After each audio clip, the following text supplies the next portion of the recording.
Your Royal Highness, Mr. Secretary General, members of Parliament, ministers, excellencies, ladies and gentlemen, friends of the international order.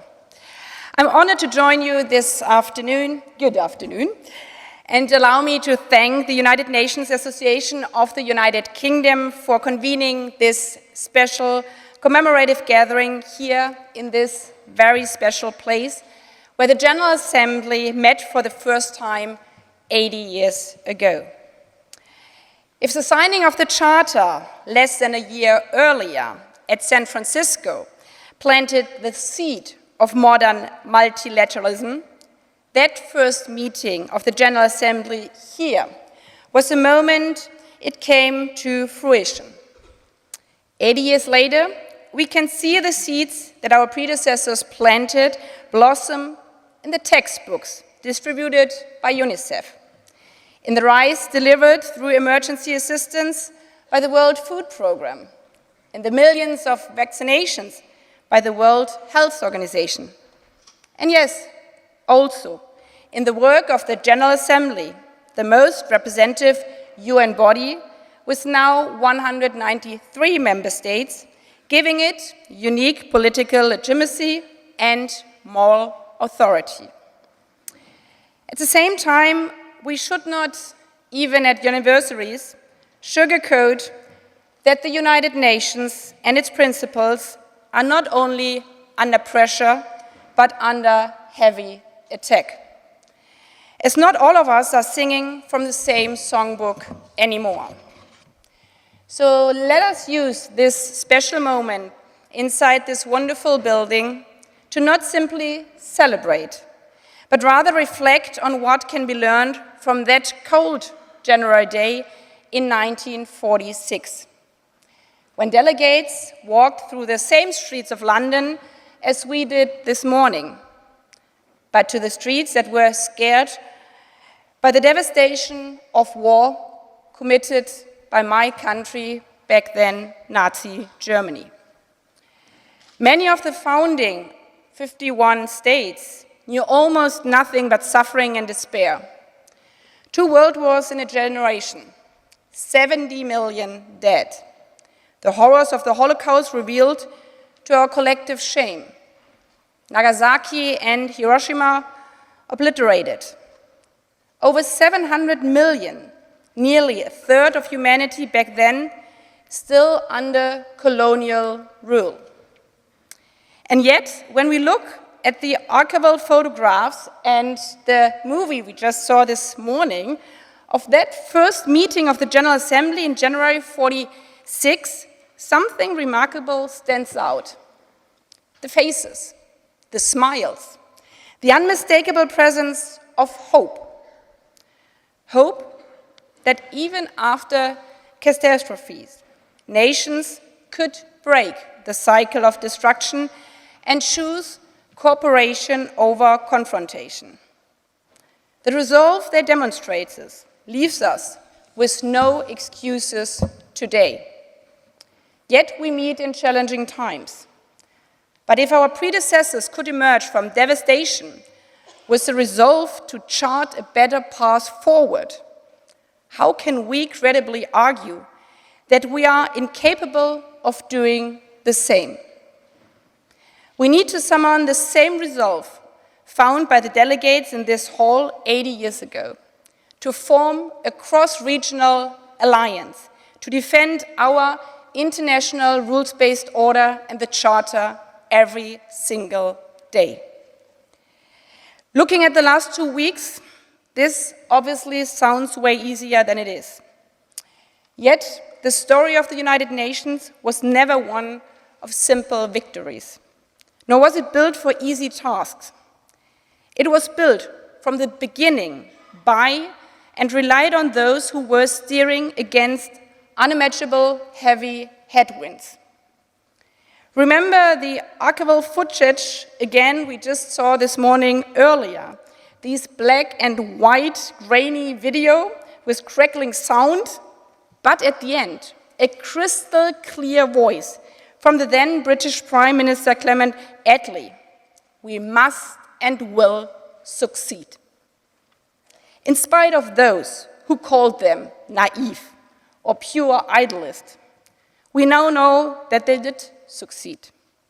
So every time I hear the argument these days that it is naive or it won't help to speak up when our charter is being violated, I can't stop thinking of them, but even more, I can't stop thinking how many blows can an international order, can our United Nations endure? For can any country truly sleep in peace if we simply accept that more and more member states, including some permanent members of the Security Council, violate the Charter's core principles? When compromise shifts from mutual accommodation to the slow erosion or the deliberate dismantling of the very foundations of this institution, it is no longer compromise, but compromising. And history teaches us that when so-called realpolitik is confused with appeasement, the result can be catastrophic, as symbolized above by the ruins of London in 1945. So as much as the world needs the United Nations today, the United Nations currently needs you to stand up for it, to defend it, and to get engaged with it. We need representatives. We need governments. We need those permanent members of the Security Council who still keep both feet firmly planted in the Charter. And we need you, the United Nations Association, civil society, the public, everyone, the true believers in multilateralism, to remind all of us in your parliaments, in your governments, in speeches, or via social media every day that the principles of the United Nations Charter are our common life insurance. We need you to take a stand if our heavily needed reform debates becomes weaponized to make the United Nations not more efficient, what we definitely need, or less bureaucratic, but to weaponize it and to threaten to uproot the second and third branches that hold up the United Nations, which is, alongside peace and security, sustainable development and human rights. They were interlinked pillars from the first second on, rooted in our Charter. So if in future discussions in your parliaments or on TV screens, you might hear that fighting inequalities and climate change, defending human rights, especially women's rights, are outside the core mandate of the United Nations, they might be dismissed as the new vogue. Just not only show them the Charter, but once more, the archival footage. There is something particularly striking within that at a time when women were largely absent from formal positions of power, alongside the first meeting, there's another video, of the General Assembly, we see a side event led by Eleanor Roosevelt, composed of, well, actually packed with women. From the early days on, it was crystal clear that peace and security for all would never be achieved if half of society were excluded. This was thanks to figures of lasting significance, such as Dr. Hansa Mehta of India, that the Universal Declaration affirmed that all human beings, and not just men, like in the first draft, are born free and equal. So let no one suggest that standing up for all of humanity is not embedded in the very DNA of this institution.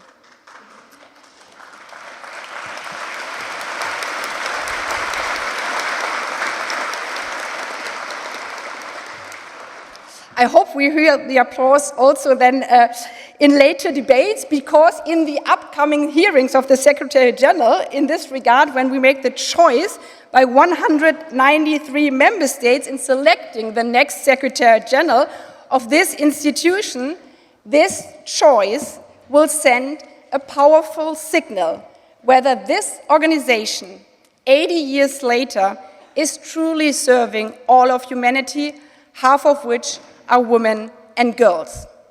In this regard, dear friends, dear excellencies, at the beginning of 2026, we are not only standing at a crossroads, but history will show whether we find the same courage and determination as our founding fathers and our founding mothers did 80 years ago.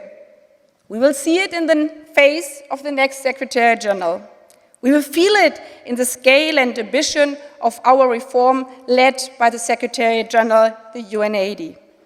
And we will judge it against the promises etched in our Charter. So as we move forward, let us be decisive, let us be principled, and let us be always better together. I thank you.